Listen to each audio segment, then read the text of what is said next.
Bem, Dinha, a ideia que a gente tem é de você falar um pouco sobre, como você disse, como tudo começou. Ou seja, é, como é que a antropologia começa a desenvolver interfaces com as políticas públicas no Brasil, em especial com as políticas públicas voltadas às populações indígenas. Então, acho que falar um pouco do seu relato, da sua experiência quando você chegou ao Brasil.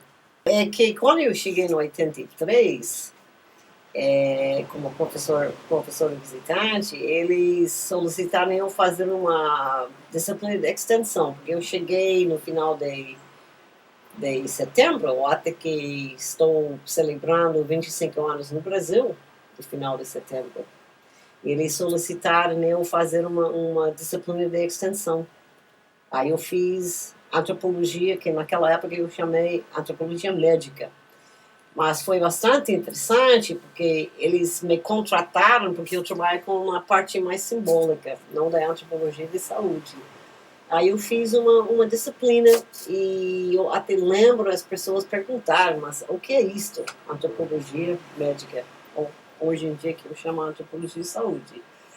Então, quando eu cheguei, para mim, tinha entre os brasileiros a Loyola, que tinha feito pesquisa sobre a medicina popular lá no Rio, o Queiroz, que era menos conhecido, que tinha estudado na Inglaterra, e uma pessoa bastante, eu vou dizer esquecida, mas que ele realmente teve um papel muito importante nisso, foi o Martins, da Universidade de Brasília, que era a pessoa mais atualizada naquela época com a antropologia de saúde, o Brian Good, o Kleinman, essas pessoas. E ele que tinha na aba alguns grupos de trabalho para discutir a relação entre saúde e antropologia. Isso em 83 já existia, então, esse espaço de discussão na Essas aba. pessoas existiam, espaço não tinha, no sentido que não houve um campo que era reconhecido. Até ainda, eu não estou lembrando quando eu estava numa reunião de AMPOX, que era questionava se existia antropologia de saúde, talvez 88, coisa assim. Mas a partir de a minha experiência como dando aula de saúde aqui em Florianópolis, que eu fui convidado para a primeira conferência de saúde indígena, que era 86, se eu lembro bem. Conferência Nacional, né? A Conferência Nacional, que foi o primeiro, que foi até muito interessante, porque além dos poucos antropólogos trabalhando nesta área, tinha muito índio participando. Mas dos antropólogos que trabalharam nesta época, tinha Dominique Bouchillet, eu que fiz uma apresentação, e algumas poucas outras pessoas. Foi realmente um grupo muito pequeno que argumentava sobre a importância da antropologia para entender saúde indígena e o que era, ao final, uma diretriz desta conferência é a questão da importância de conhecimento antropológico para pensar políticas públicas. E já tinham, além dos índios, na primeira conferência de vocês, um grupo pequeno de antropólogos, já representantes das instituições públicas, das esferas públicas, que prestavam atenção à saúde indígena, como a FUNAI, por exemplo? Não, tinha, mas não tinha política para a saúde indígena. No sentido, FUNAI naquela época não tinha pensado numa política, não era uma política de saúde indígena. Esta conferência estabeleceu. E estabeleceu por quê? Porque estava já naquela reforma sanitária, implantação de SUS, e a preocupação de que ia acontecer com os serviços de saúde indígena frente dessa mudança para o município.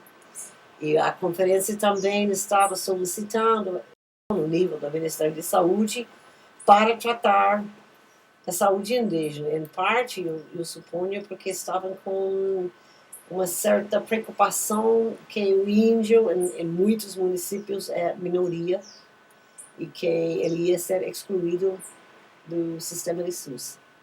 Mas esta conferência que plantou o problema e que nós apresentamos nossas visões sobre isso realmente levou até 99 para criar um distrito sanitário. E o Conselho Interdisciplinar de Saúde já existia desde quando? Intersetorial? Intersetorial. Essa foi implantado no início dos anos 90. Mas tinha muito pouco visibilidade, não tinha, digamos, era realmente mais no 96, 97, por aí que começou a assumir um certo papel, mas ainda, eu estava membro desse comitê intersetorial, e era muito frustrante, porque tinha a primeira conferência em 86, depois tinha a segunda em 92, 93, acho que foi, e que realmente nada estava acontecendo. E cada vez que nós, como membros do comitê, tentaram argumentar a necessidade de implantar um programa de saúde para as populações indígenas, que não houve reverberação nem na questão do financeiro, desculpe, nem a questão das ações, porque era só com a implantação dos distritos sanitários em 99 que de repente tem dinheiro além de um programa mais explícito. Então o que você via no início da primeira conferência era ainda algo muito incipiente, muito isolado. Muito isolado. E o interesse acadêmico existia por parte das pessoas que estavam escrevendo sobre a antropologia da saúde, voltado às populações indígenas, por exemplo? Era muito poucos. Era a Paula Morgada, que fez um trabalho muito interessante, já publicado em Cadernos de Campo, da USP. Tinha o Dominique Bouchillet, eu, e estou tentando pensar, porque o Carlos Coimbra não tinha chegado ainda do doutorado, ele assumiu mais ou menos no final da década de 80. Tinha muito poucas pessoas naquela época. A Cibele Verani. Já estava na Fiocruz nessa época? Estava. Tá, e você vê então, 88, depois você vê uma trajetória positiva do tempo. Entre 88, da primeira conferência para a segunda, já um certo ganha corpo? Ganhou, não sei. A Dominique tinha uma conferência em Belém. Porque depois da primeira conferência, em 86, a Dominique tinha uma conferência que eu acho foi 88, em Belém, onde ela convidou todos os antropólogos que estavam trabalhando com saúde indígena e também os médicos, porque você tinha a Escola Paulista de Medicina, não? Que tinha todo um esforço bastante interessante. Eu lembro, eu até tenho uma foto o grupo talvez chegou a ter mais ou menos 20 pessoas, entre médicos, dentistas e antropólogos, que nós pactuamos, eu posso dizer isso, pactuamos que íamos lutar para a saúde indígena. Eu lembro que tiraram uma foto do final dessa conferência e foi nesse momento que eu pensei, não, então eu volto para o Sul para argumentar que as populações indígenas do Sul precisam serviços de saúde que vão oferecer serviços com as particularidades culturais desses grupos, porque naquela época o índio era mais das Amazonas, os índios do Sul estavam pensando como aculturados. Então foi realmente a partir desta conferência em Belém que eu comecei realmente a trabalhar com meus alunos e mais meus interesses acadêmicos para tentar pensar a questão das políticas públicas para a saúde indígena. Mas eu lembro que você citou a Escola Paulista de Medicina, que tem um trabalho já histórico, né, de décadas de populações indígenas, mas são pouco sensíveis às questões de base antropológica, não são? Eu acho que são muito sensíveis, não que conhecem. Mas eu comecei a participar, eles tinham um curso que chama Antropologia Médica, que eu fui até para assistir, a primeira vez que eu vi um cartaz, e fui participar, e eles me convidaram para dar uma palestra, que foi, dos anos, mais ou menos dos anos 90. Eles tinham muito interesse. Eles não necessariamente têm uma visão bem antropológica. Isso que eu quero dizer. Mas eu acho que o reconhecimento da importância eles tinham. E nesse sentido, eu acho que admiro muito o trabalho do Baruzzi.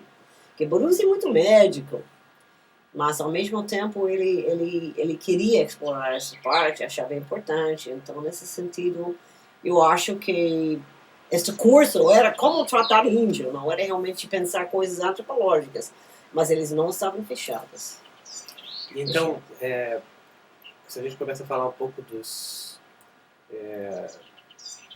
que se passou ao longo dos últimos 20 anos, 25 anos, desde a primeira conferência até o tempo atual, o que você tem em termos de quais novos atores que se envolveram na discussão, os desdobramentos, por exemplo?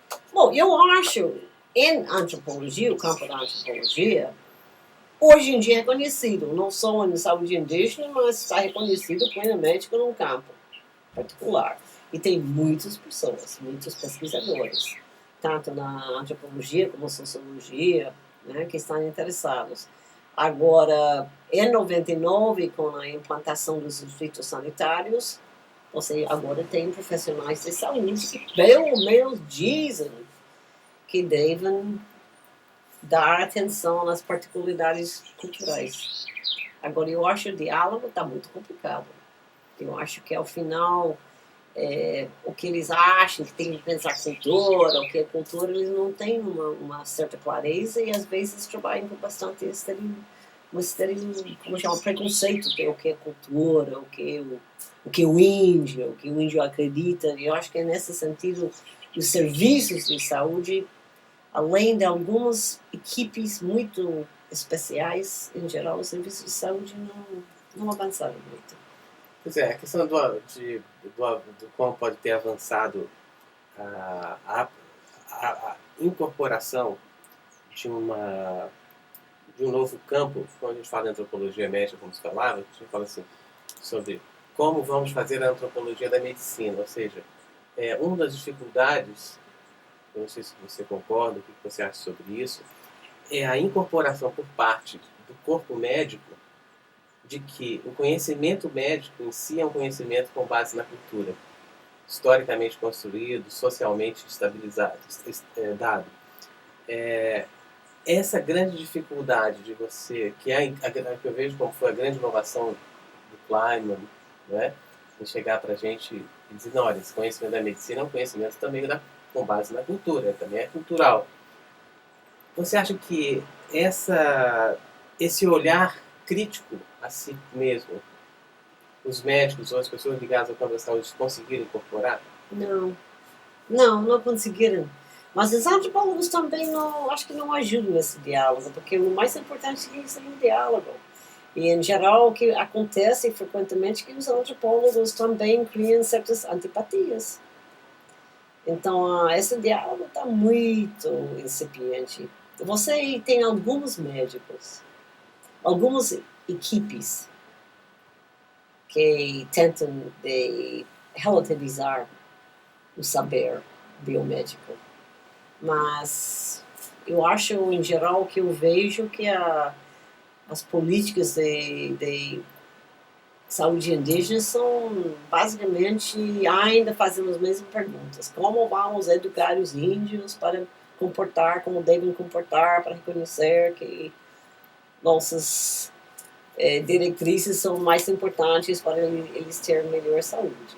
O que eu vejo é que, embora haja, em termos na legislação, um grande avanço da incorporação das questões antropológicas, como o relativismo cultural, ou a não hierarquização do conhecimento, até mesmo a ideia de você acabar com uma verticalização dos saberes e tentar construir, como eu falo, um diálogo, é a própria proposta antropológica da horizontalização, né? Não se sabe mais, sabe-se diferente. Isso está posto em termos dentro da legislação, das iniciativas das políticas públicas de saúde indígena.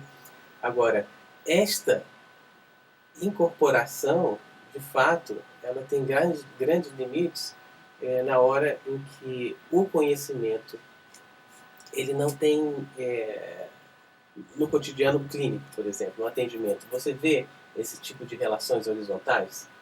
Não, mas eu nem penso que deve ser incorporação. Eu acho que não é possível. Para mim, eu penso que realmente o que os profissionais de saúde têm que fazer é respeitar e tentar oferecer o melhor serviço possível, que não acontece. Mas eu não acho incorporação, porque eu acho que os sistemas são tão diferentes. E, afinal, os índios vão escolher e fazer o que eles bem sabem fazer. Eu acho a ideia de Menendez, articulação, é muito mais interessante de pensar em incorporação. Da articulação, da construção dialogal. Né? E o que você vê como a sua produção bibliográfica a esse respeito, ao longo desses 25 anos, como a interlocução nesse campo? Como é que você, olhando para agora, nessas últimas décadas, o que você consegue enxergar em termos de sua produção? A minha produção? Não, eu acho que eu escrevo, eu posso dizer uma coisa, eu acho que eu escrevo frequentemente para uma plateia não antropológica. Eu acho que eu tento de escrever, tento de expressar alguns de nossos princípios e o entendimento antropológico para os profissionais de saúde. Eu já participei não sei em quantos congressos que me convidam de nutrição, de não sei o quê. É frequente que me convidem para fazer uma apresentação. Eu tento falar, digamos, eu tento dialogar com os profissionais de saúde, não vir com teorias antropológicas que para eles não vão adiantar muito como lidar com a diversidade. Porque o problema realmente não é só o índio, o problema é a diversidade, como lidar com a diversidade e como relativizar a biomedicina, que é muito complicado para o profissional de saúde. Mas eu, que li parte da sua produção nessas últimas décadas, vejo que você tem um grande esforço também na questão de construir, de dialogar com o pessoal da profissão não antropológicos, mas de trazer temas antropológicos para a reflexão. Não é? Por exemplo, o que você chega e tenta de uma forma direta falar assim: olha, o conhecimento da biomédica é um conhecimento também com base na cultura. Né? Eu vejo que você não tem essa preocupação na construção de grandes teorias a esse respeito, como talvez alguns outros autores, mas você desconstrói essa armadura do conhecimento antropológico para construir pontes de diálogo para quem não é do campo. E aí, como é que tem sido a sua inserção além da esfera acadêmica, onde mais nesses últimos 20 anos ou 25 anos você tem tido inserção, né? Inserção. Acadêmica consagrada, né? Em termos de cursos, alunos... Eu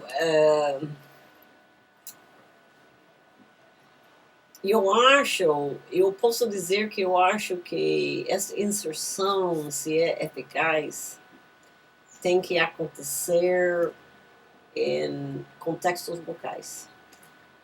Eu acho que no nível mais público, vamos pensar no Comissão Intersectorial de Saúde Indígena, que é o nível de Brasília, ou os distritos, lá dos conselhos distritais. Eu acho que você já expressou, a filosofia está posta, as ideias estão postas, mas as pessoas não entendem o que quer dizer. Então eu acho que a pessoa só consegue esta no nível local. Aqui em Florianópolis, em Santa Catarina, eu tenho algumas pessoas com quem eu tenho uma certa convivência e outros que não há diálogo. Tem o grupo de Marlene, em Londrina, que eu tenho trabalhado, tem alguns grupos no Rio Negro, mas é muito difícil. Eu posso dizer que eu procuro trabalhar com um médico, que pode ser até às vezes um mundo de antropologia, outros médicos que querem entrar em diálogo, mas eu não tenho muito sensação que a diálogo está muito bem estabelecido.